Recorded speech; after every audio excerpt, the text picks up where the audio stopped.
They defied the law. Oh, that's fascinating. Yeah, the Indiana law before 1850 to form a school for children, both black and white, in this community. Welcome to In the Parks, an Indiana State Parks podcast. I'm Allison Martin, and I'm excited to tell the stories of these amazing places in the Hoosier State. I think our parks show off the best of Indiana, but there's so much more to them than you might expect. So it's time to go in-depth to really know the stories and discover what makes each destination unique and valuable as part of Indiana. On In the Parks, you'll learn about the people, legends, and places that formed Indiana's parks in the past and who is writing the story now. And since it's officially summer, I'm excited to keep highlighting Indiana's lake properties so you can have the best summer ever. Today, we're going to Potato Creek State Park. Think about your favorite place. What makes it special? The memories you made there? The peace and calm you find? A restaurant or ice cream shop you always visit? The people you see when you get into town? At Potato Creek, the idea of place and what it means to each of us is a major theme. To Native Americans, the creek was a source of food, and it's where we get the name of the park. To free African Americans before the Civil War, the land brought safety, community, and acceptance. To their neighboring white settlers, it was a way to subvert the system, celebrating our shared humanity by disregarding, even rebelling against the racist systems around them to worship and socialize together. For later settlers, the creek and land were a place to put down roots, figuratively and literally through farming. It was a legacy, a farmland to pass down through generations. And today, Potato Creek State Park is still a place where wildlife and natural resources flourish and where people find community and make memories together. So today we're going to explore the question, what is the creek? And learn what people have loved about this place for hundreds of years. Once again, this was my first time at a park, and Potato Creek is really beautiful. It's just a few minutes outside North Liberty, Indiana, which has a small but charming downtown with several food options. When I drove into the park, the road splits. To the right, it was darker with dense trees overhead. The road curved back to a long, straight drive with a horseman's campground and trails filling the corner of the park. There's also a boat ramp and long, picturesque fishing ramp. This section of the park is home to the historic Porter Ray Cemetery, which we'll talk about later, and it's where you'll find Trail 4, where you can find a restored spring house. If you go left when you enter the park, the road winds wide past open prairie and wetland restoration projects. I was delighted when the Lakeview opened before me and was even more excited that the road drives right past an osprey nest, high above the dam. The wildflowers were blooming and the lake was sparkling. On the top part of the park, you'll find the beach access, boat rentals, campgrounds, mountain bike trails, and the Nature Center, which is a really nice 2-story building with space for kids to learn and explore. I was won over very quickly.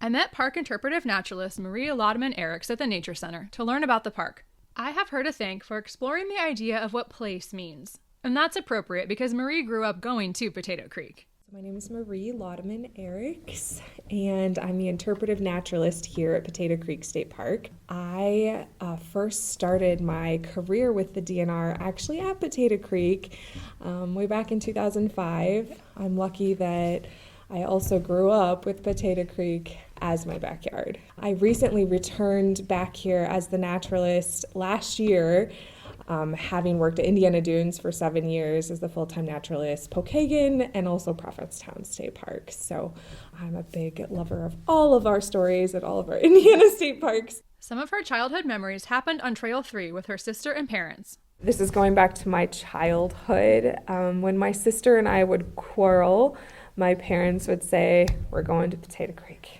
And so we would pull in the gate, park over here at Quaking Aspen, and this is a mile trail that has a good lookout onto our lake right here. It has a bridge through a valley. It has the oldest trees in the park too, so you can tell that it wasn't farmland. So huge red oaks out there. And that was our family's trail. And by the end, they would make us hold hands. And then by the end of the trail, just showing the mental health benefit of being outside, we usually were in a happy mood with each other and skipping and enjoying nature. So that has a special, significant spot. But also I tell folks, it does have the oldest trees in the park. The spring wildflowers, because of that, are amazing in April and May out there. There's a lot of diversity. You heard it here, folks. Make your kids go to a state park when they're fighting, and all will be right in the world. Marie gave me a quick background on what the creek meant to Native Americans and how the park got its name. Pre-settlement of European settlers, you have the Potawatomi people, which the Potawatomi name for the creek translated to English is potato. It was a tuberous root plant that would grow along the creek that they would harvest. And that's how it got the name Potato Creek. While those tuberous roots, relative to modern potatoes, aren't around anymore, the name has stayed with the water. We didn't spend as much time discussing the Native American history, although it is definitely important. But that's because several other parks have done that more extensively. Instead, I was really curious about that Porter Ray Cemetery. I didn't know where I'd heard about it, but I knew it was important because of its history with free African Americans. Touching on our Porter Ray Cemetery, this is significant in that it was a sacred burial ground for all the communities that were in the area. And to think about that it also was an integrated community, whites being buried next to African Americans, and sharing that community of the sacred burial ground is pretty significant pre-Civil War. It was in 1834 that Samuel Huggart, a free African American from Virginia, moved to St. Joseph County and purchased 80 acres of land in what I think would have been the far east side of the park or just beyond. He and his family were joined by his brother Andrew in the 1840s. Andrew became a leading figure in the community. Not only was Andrew Huggart the first black man to seek public office, he was also a successful farmer and shoemaker, well liked by his neighbors. All the stories show racial harmony for generations in this area. That's fascinating. Yeah. He's the first African American in the county to serve on a jury. That's pretty cool. Yeah. The racial harmony was revolutionary, and the Huggarts were welcomed by the white Quaker families already in the area. I've talked about several other Quaker families who were involved in the Underground Railroad and other abolitionist causes in Indiana. People like Frederick Kindley, whose home was near Salamone Lake, and Levi and Catherine Coffin, whose historic home is near Summit Lake State Park. Near Potato Creek, the Lamb family worked alongside the Huggarts, using their home as a stop on the Underground Railroad. It's really awesome to consider all these different families may have been connected and never even knew it. In the community, black and white settlers realized their children needed a formal education. In 1849, they decided to start a school, the Olive Branch School, for black and white students. And that wasn't the only integrated place. They defied the law. Oh, that's fascinating. Yeah, the Indiana law before 1850 to form a school for children, both black and white, in this community. There was even a church in this area that had blacks and whites in it as well. So you see it in the community, in the sacred burial grounds, and where they worship together. And that's pretty significant, 1834.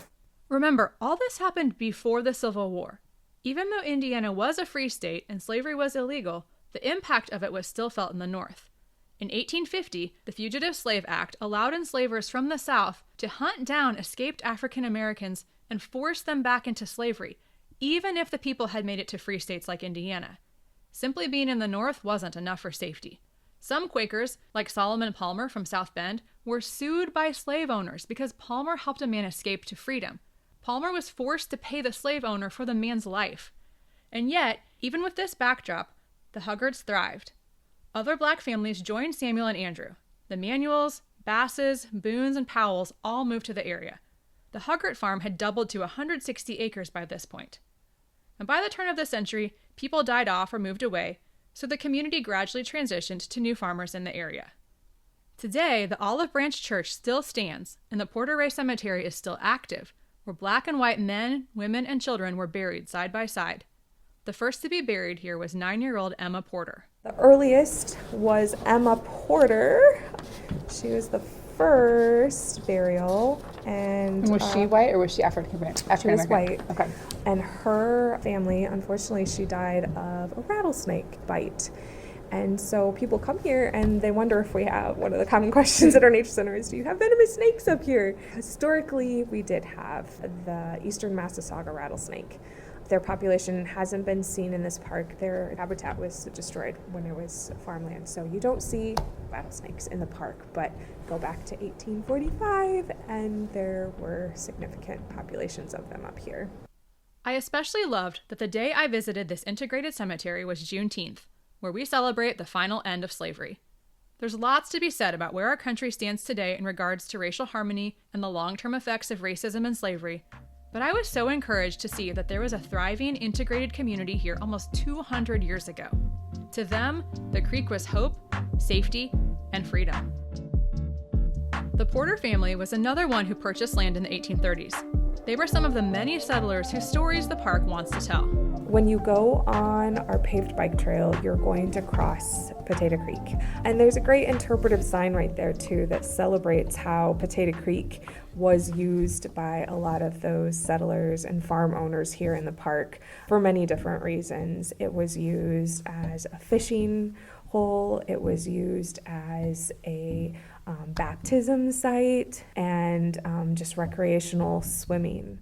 So the creek also was fast moving enough that there are a few sawmills that were in the park. Another way settlers used the creek and the springs around it was as a cooling system by building a spring house. So there are several natural springs on the property, and those were a big draw to the Native Americans and the European settlers. Spring houses are what I like to call just the 1800s, early 1900s refrigerators. So the spring water stays the average temperature throughout the year of 50 degrees. That provided a great opportunity for refrigeration of milk and butter and fresh fruits and vegetables straight from the garden. They would make most of the spring houses with a stone foundation in order to keep the water cooler, and then they would put a roof over just to keep animals out and kind of lock them. The Porters sold their land to the Schraders, who built the spring house. The spring house was most recently by the Schrader family. We do have a picture of it from 1973, so this would have been right as the park was, getting eminent domain and taken from those local landowners. Thankfully, to lots of different partners in 2009, we were able to rehab and reconstruct the spring house to its original looking design. It is locked, but we do lead hikes and programs out there. If you want to see where the old farms were, hike on Trail 4. So I will send people to Trail 4 too as kind of one of the best trails for you to see remnants of those old farm foundations. So just past the spring house, for example, you'll see the stone steps of Farm Family's house right there as well. You'll also see a lot of the old country roads that intersect with some of our hiking trails. We keep those trimmed back for emergency vehicles and so forth today. That makes sense now, because I kept seeing the CT, which was like a connecting trail, and wonder, is that what that stands for? And wondering now, though, looking at the map, knowing that this was farmland, you can totally see how those were country roads. Many family farms were interspersed between those roads, and now what was once farmland has returned to more of what it would have looked like before white and black settlers came into the area. It's actually really important that the spring house was restored because it's part of the legacy of family farms that were once on the land. We'll learn in a bit why this area became a state park, but in order to make it one, there were many family farms that were purchased by the state. Property manager Jim Webb shared additional information about the process. There's 110 previous landowners. The state would come in and eminent domain and, buy up your property, and you've been living there from generation to generation to generation. If it was my family property, I'd probably be a little upset with that too. Disappointed or whatever. But over the years, I've had people come back and they wanted to see their old homestead. That's hard to see sometimes, but if you see a little lily pop out of the ground, something was there at some point. And most of them, they're saying, this is a good thing. And they still come back, the Schuperts and Arrogans, the Bormans, all those folks. They still want to keep a hand on things, so that's cool. The park's creation happened slowly. It actually goes back to before World War II, when the idea of a state park on this land began.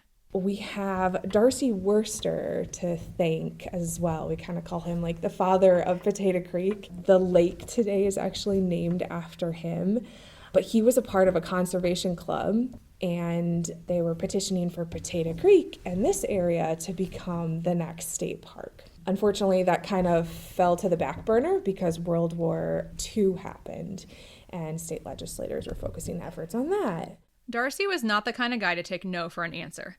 His idea from the 1940s was still strong decades later, and after the war, he took up his cause again. He even did soil sampling to prove the area could handle a dam. But Darcy didn't give up, and he really was persistent with our state legislators. So one thing that he did is he would create little insects out of maple seeds as wings and little walnuts and little acorns, any kind of natural material. And he'd create these little insects and he would send them down to state legislators in Indianapolis to bug them not to forget that Potato Creek should become a state park someday. And so thankfully he won and land did get set aside. The reason this area really appealed to the state parks crew was because of its location. So we can go all the way back to Colonel Richard Lieber, the founder of Indiana State Parks. One of his goals was to have a state park within an hour of every Hoosier. In the 1950s, 60s, they realized, hey, South Bend, Indiana needs a park close by, and this area was looked at, but there were also some other competing areas up here in the central part of our state. Darcy Worster's insistence that the area around Potato Creek would be ideal for a park eventually won out.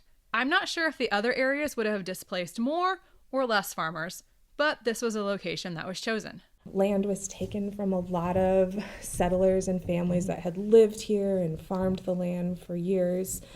So there was a little bit of pushback, obviously, from some of the local residents whose land was taken. The land purchases started in 1969, and then the work began. It became a park and dedicated by Governor Bowen in 1977. In the last episode, I mentioned that tension between change, loss, newness, and hope. Potato Creek lives in that space. I took a hike on Trail 4 like Marie suggested. I wandered through the Porter Ray Cemetery, then began the 2.5-mile loop through the woods.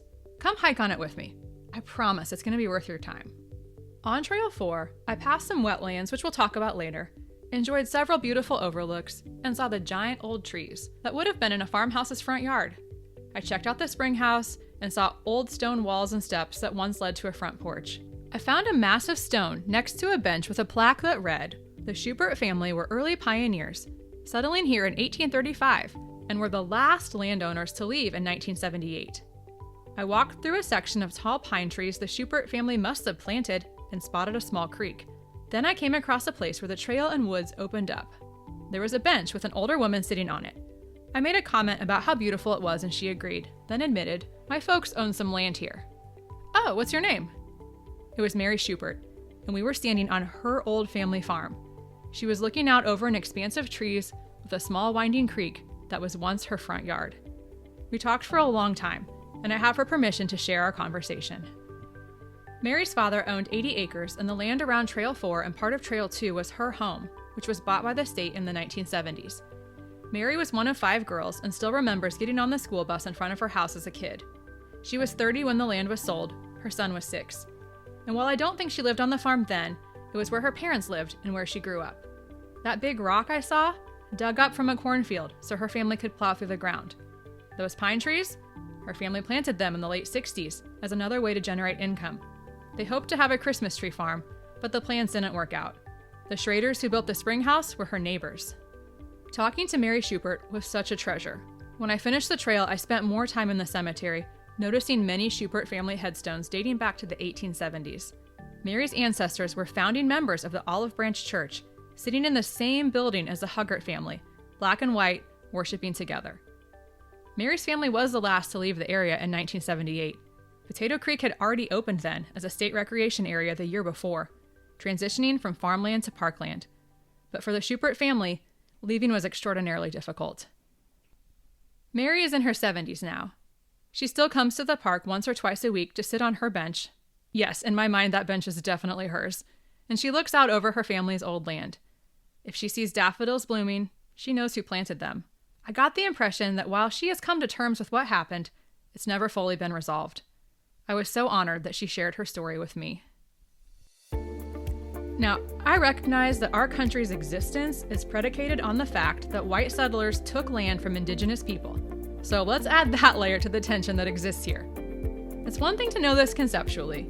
It's another to talk with someone face to face whose land was purchased and repurposed. So what do we do with all these conflicting realities? Marie, Jim, and I talked about that. It's not that old of history that people were living there and had property taken for better, for worse. And I feel like when you think about state parks, I usually think like, oh, that's really old history. That's Prophetstown, that's mounds. People are still alive today with active memories of that property or burials there or whatever. It's not ancient history. It's still very much here and alive.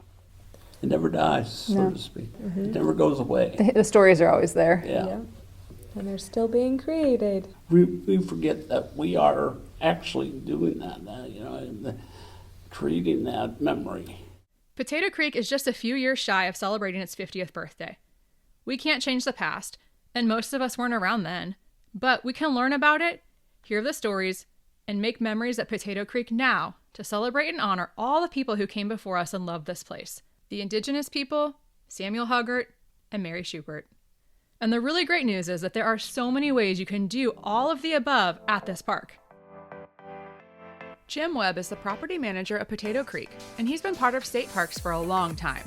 He's a Purdue grad, and after college ended up at Potato Creek in 1979 when it was brand new.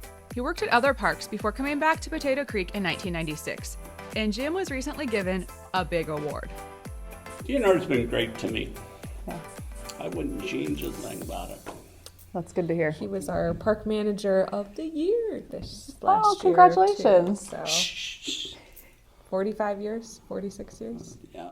Over the last several decades, Jim has seen and been part of so many changes. Thankfully, most of them have been positive. I've been with the parks for close to 50 years, and just what's happened over 50 years. And boy, it's like I've seen the park grow, and it seems like I've touched about everything.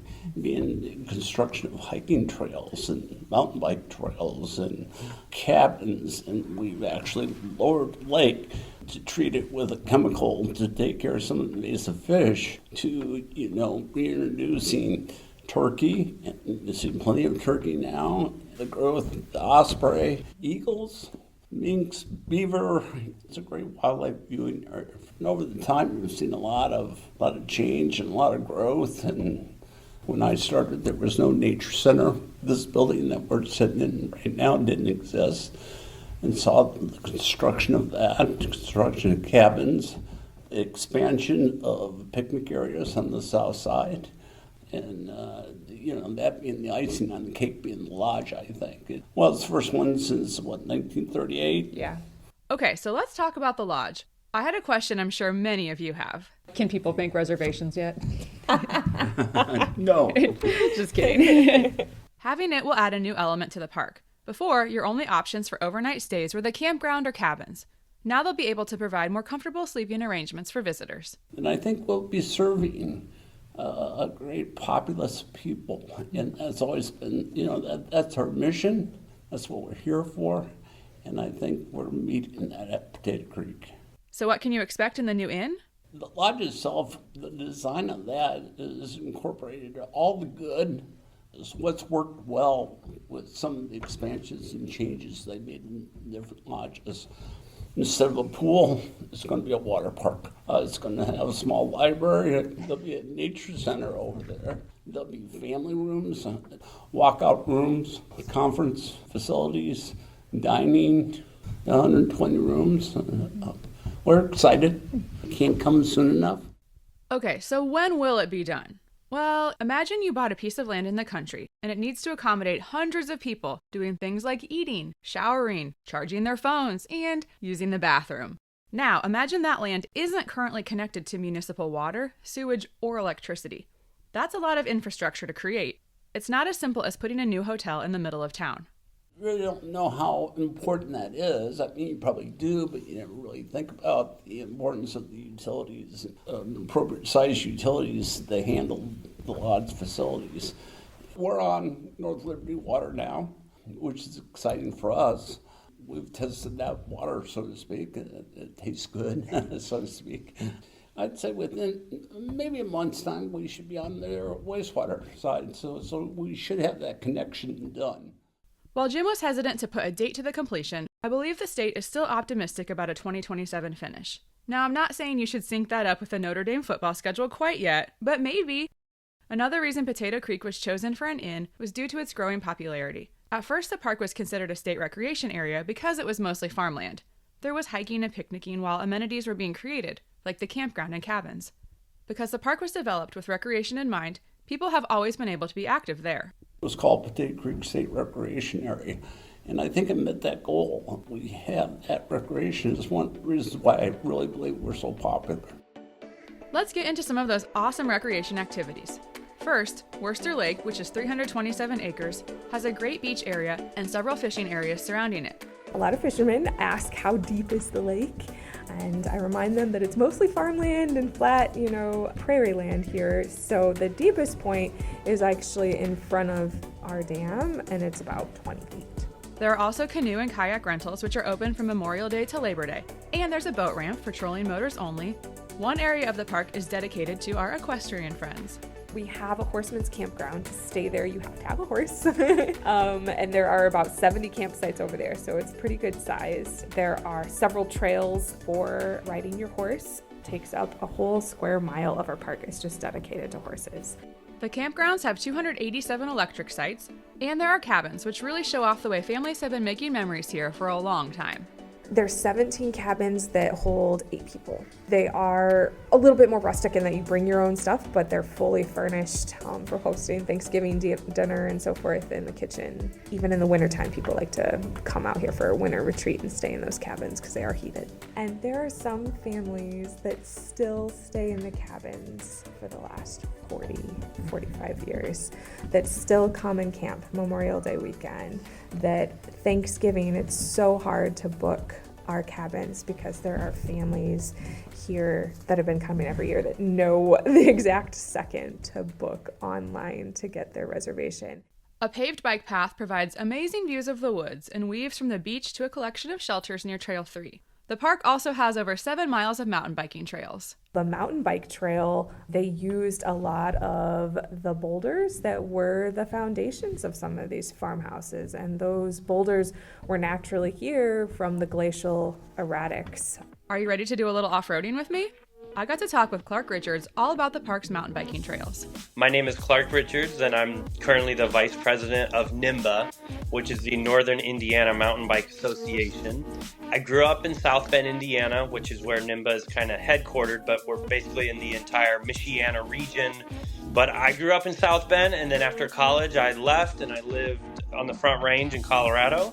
And when my wife and I returned right before 2020, I knew that what I'd seen living out west with the way mountain biking and just outdoor recreation was, I knew when I came back home that I wanted to get involved. I first became aware of Potato Creek, as a kid growing up in South Bend and going camping and hiking. When I moved back to the South Bend area, the new trail had been developed, and I thought it was fantastic. Side note, be sure to wish a happy 30th birthday to NIMBA. They were established in 1995 and have been providing mountain biking trail development, maintenance, biking education, and support ever since. Clark got into mountain biking as a teenager. When I was probably 15 or 16 years old, my dad would take me out. I just thought, man, my dad is crazy. All of this is insane. I'm just hanging on for dear life, trying to keep up with him. But the truth is I was hooked from an early age, and I never have really stopped mountain biking. It's just different times of my life, kind of would change, how much I was involved with it. Clark represents the third mountain biking group I've talked with as part of the State Parks podcast, and each person whittles away my hesitation a little more. Clark has me about convinced I can do it, especially when you hear the way he describes mountain biking. For those unfamiliar with single track mountain biking, you're in this green corridor and you're on this singular path. And it's kind of like, as you get your speed up, you're like surfing the dirt. In time, once you become comfortable on your bike, your body and your bike become one, and it's a lot like skiing powder or surfing a wave. It's just the Midwestern version. So I was hooked. I loved it. I thought it was fantastic. Midwest version of surfing makes it sound so awesome. Clark also described what you'll see on their trails. A lot of the trail, it winds along by towering oak and hickory trees. In terms of wildlife spottings, you can look for wild turkey, fox, deer, raccoon. You're not that far from a metro area like South Bend, but here you are immersed in this beautiful woodland, and it's just really special that we don't take any mile of trail for granted. Clark's poetic descriptions made me ready to throw out my running shoes and buy a new bike. And Potato Creek is an ideal place to get into mountain biking. It was designed for beginners. Potato Creek Mountain Bike Trail was built in 2007, and I wasn't involved with that. But really, what they were thinking is we had the Rum Village Trail that was kind of geared more towards intermediate riders. So the thinking with Potato Creek was, let's create what we would call a beginner mountain bike trail. It still is rocky and rooty, which in the mountain bike, vernacular, we would say it's an old school trail, but it's still friendly to new riders. And we knew with it being in the state park that there were going to be families who were staying at the campground who would go, hey, what's this mountain bike trail?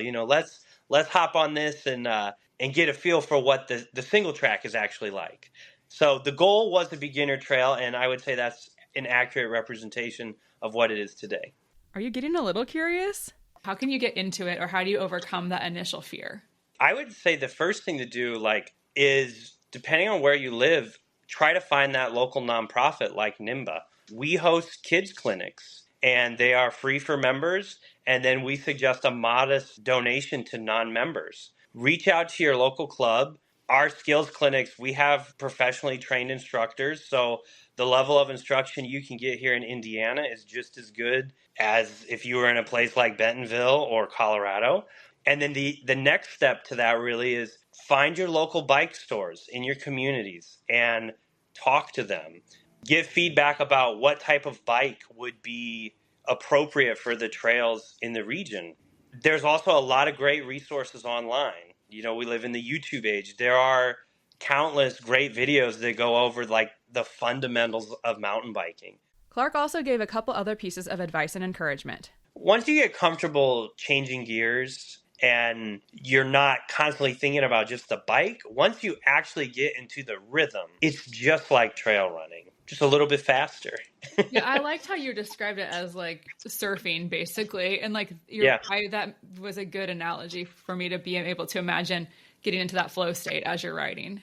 If you know how to ride a bike, I could take you out mountain biking, because when you approach a downhill or you approach a feature that gives you that pit in your stomach, stop the bike, get off the bike. You're in control of the bike.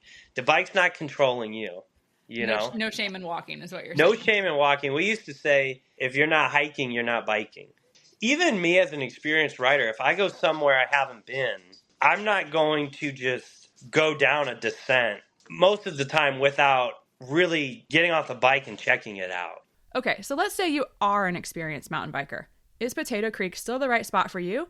Absolutely. Clark recommended more experienced bikers can use the trails to work on their speed. And if you're camping at the park, there are several other trails in the area that NIMBA maintains. If you're camping at Potato Creek and you've ridden the mountain bike trail in the state park, your closest other options would be Rum Village, which is in South Bend, Indiana.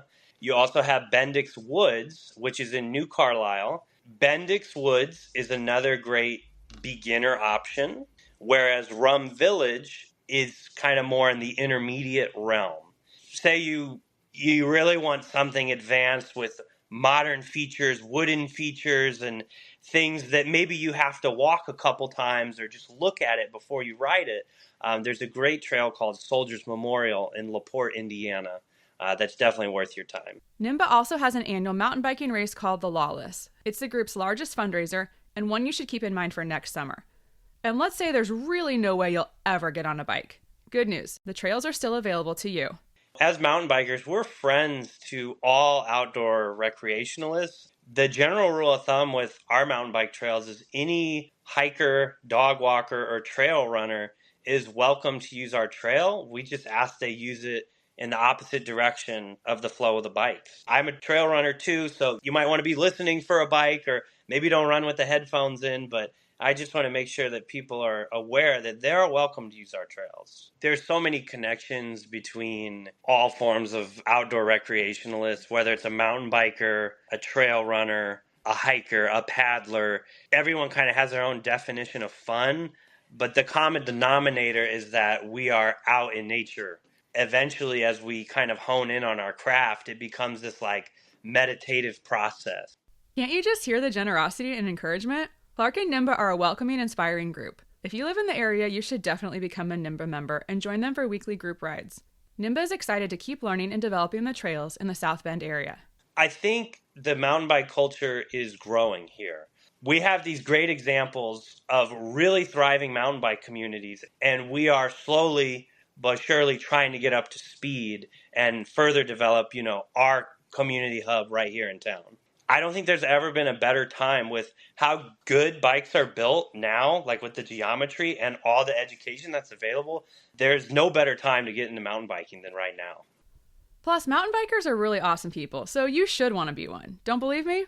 The local outdoor writer at the South Bend Tribune, Joseph Ditz, he wrote the original article when the Potato Creek Trail was built. He has a quote from the former NIMBA president, Kathy Surratt. She's quoted as saying that we hacked through horrible thorn bushes and it was miserable work. So Perfect. That's something. Sign me up.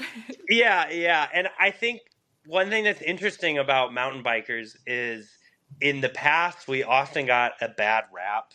And I think the attitude and the reputation of the mountain biker is justifiably turning in the right direction. But, what other user group is not only going to advocate for access to trail, but then go out and actually hack it and create a sustainable trail from nothing?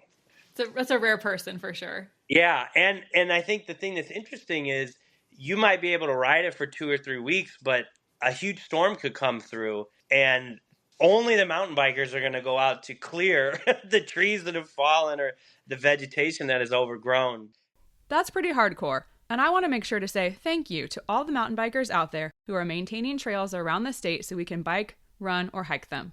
I can tell you're ready to get involved. I don't own a mountain bike or live near South Bend, and I'm still excited about NIMBA. We rely upon our annual membership fees and donations to maintain and improve our trails. All the money we raise as a club goes back into the trails.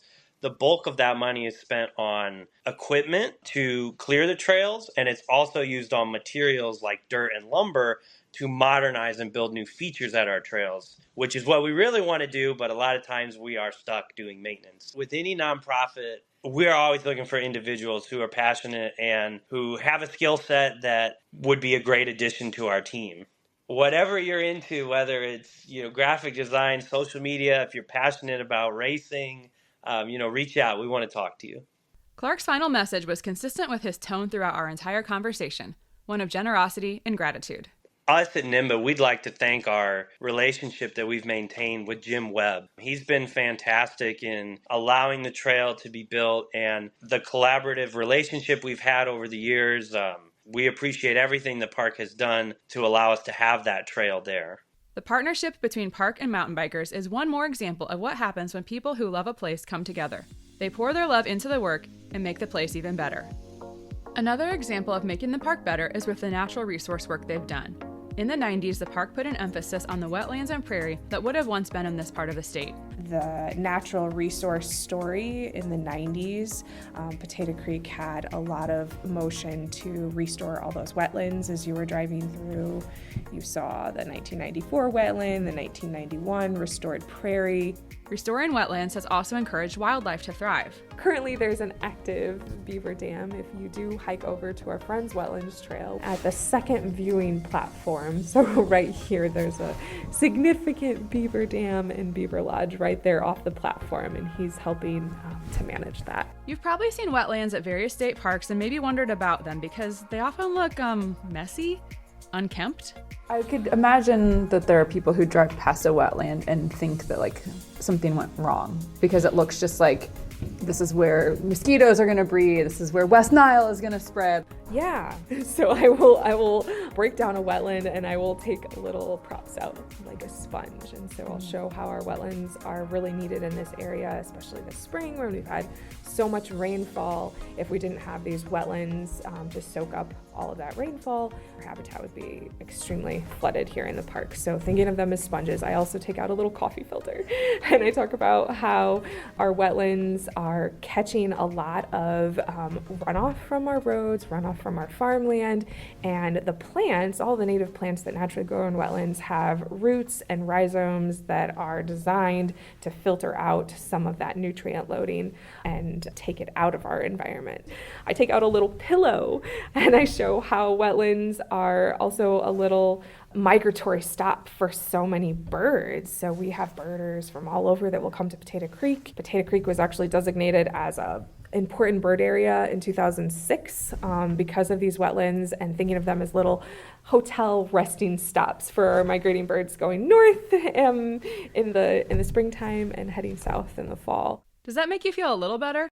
Marie has more good news for you. When I'm out in a wetland, yes, I'm highly allergic to mosquitoes, but I noticed that if there's a lot of frogs and a lot of birds and a lot of wildlife and it's a high quality wetland where I'm seeing lots of diverse plants, I don't get bit as much from mosquitoes. So if you have that balance in nature, you have the frogs that are eating the mosquito larvae, you have the fish that are eating the mosquito larvae, and then you have the birds that are eating the mosquitoes, the bats that are coming in and eating mosquitoes. So wetlands help keep us in that check and balance too, that yes, you don't have to look at them as mosquito beds. In addition to the wetlands, there are also prairies, which the park uses prescribed fires to manage. Those fires remove invasives without damaging the native wildflowers there. In fact, the prescribed fires ensure the flowers will continue to flourish. Another benefit of converting farmland to parkland is the return of osprey. The osprey, in 2018, they were removed from the Indiana endangered species list. So we see over 100 different nests here in Indiana. So now they're more common. But if you go back to when I was growing up here and the story of DDT and how that affected so many of our raptors, eggshell development depleted the calcium. So when mothers sat on their nests, they would break the eggs. And so we started not seeing the continuation of raptor species. So once we learned that that was probably from that pesticide, DDT, we removed that. Then we started thinking conservation and reintroduction of the osprey. And Potato Creek was one of those first reintroductions to bring osprey back to the state. And they brought osprey that had been raised down in Virginia, actually, up here to the park and released them. And it was successful. And then every year since, we've had a successful osprey nest to the point where the young are coming back to their nesting site, and we've got several natural nests now on barn silos and electric poles over here. They love our lake, and they love the fish. I'm super on the osprey wagon now. Last week, I spotted a couple on their nest, which was on a cell phone tower in Fishers, north of Indy. There are 2 osprey nests at Potato Creek. The one on the dam is close enough to watch them hunt and fly. What was also really cool to learn was that if you're someone with a lake or water on your property, you could even install a platform and potentially have ospreys nesting in your yard. That was the experience Linda Matzet had. She's part of the Friends of Potato Creek volunteer group and used to work at the park. My name is Linda Matzet, and I have an association with Potato Creek that takes us back before it was a state park. When it was still a recreation area, my husband and I took our church youth group camping at the park. So I was around way back when, and I got closely associated with the park when I was employed as a seasonal naturalist. Linda worked at the park from 1985 to 1992, sometimes during the summer and other times in the winter. Getting her into Potato Creek was a real find because she came to the park with a lot of experience. I have a degree in wildlife science from Purdue. And before I graduated from Purdue, I had a summer job with Lake County Parks and Recreation. When I graduated from Purdue, they wanted me back. So I went back to working at Lake County Parks and Rec as a naturalist. Then I got married and moved out of the county and ended up working with a consultant forester. We would plant trees in the spring, do timber stand improvement through the year. So I worked with him for 7 years. After her 7 years at the park, budget cuts in the 90s caused her position to be removed. But the timing worked out well because she was about to have her own personal park to manage. My husband and I bought property 2 miles south of the park. At the time I was laid off with the budget cuts, I was able to start working on our property. We have woodland that's been in classified forest almost since the classified forest program began. We've been able to plant prairie on our property, and we've done a wetland restoration project, and we've had osprey coming to build a nest on a platform that was installed by electric company REMC. Linda and her husband have also had sandhill cranes and blue herons nesting on their land. Some great benefits of living next to a state park. I also found it encouraging that within even a year of working on their property, the birds were showing up. And while Linda has a lot of land, she said that's not a necessity. We have 158 acres, but you don't have to have 158 acres to do something to help wildlife. All you really need is a why. How can we improve this area for wildlife? And I think they have put a seal of approval on our wetland with the birds that have come to use it. The wildlife stamp of approval can happen by planting native flowers, removing invasives, or installing a bluebird box or bat house in your yard. It may also be through joining the Friends Group at your closest state park. The Friends Group at Potato Creek started in 2006. Friends Group members are typically local, but Linda said they have supporters who don't even live in the state. Some people have been members since the start, while others may have only had time to be involved for a season. No matter their membership, they've accomplished a lot. But our group, even though it's small in number, it's pretty mighty in the impact it has at the park. Some of that is because we have had members with such varied backgrounds and interests. Just about everything there is to love about Potato Creek has the Friends Group's fingerprints on it. Here are just a few examples of what they've accomplished. The spring house at Potato Creek would not be there if it wasn't for a member. Ralph Campion and his family built the spring house. They located the original site, and it was excavated along with Tim Cordell, who was the naturalist at that point in time. They found some broken pottery shards and this sort of thing from way back when. So Ralph and his family were instrumental in the rebuilding of the spring house. We have a member, John Richardson, but he was instrumental in helping with a lot of the lakeside erosion problems and fixing those areas. Kathy Surratt was the Friends Group member mentioned earlier who helped start the mountain biking trails. The Friends also created a hiking trail through the wetlands. The Friends Trail, we have a wetland trail that was laid out by the naturalist Tim Cordell, and it was installed by Friends of Potato Creek. We've done native plantings at the park. Most recently, Vicki Rydzinski was helpful, instrumental actually, in getting funding to put in native plants in the islands at the Nature Center parking lot. The Friends Group also hosts events and learning opportunities for the community.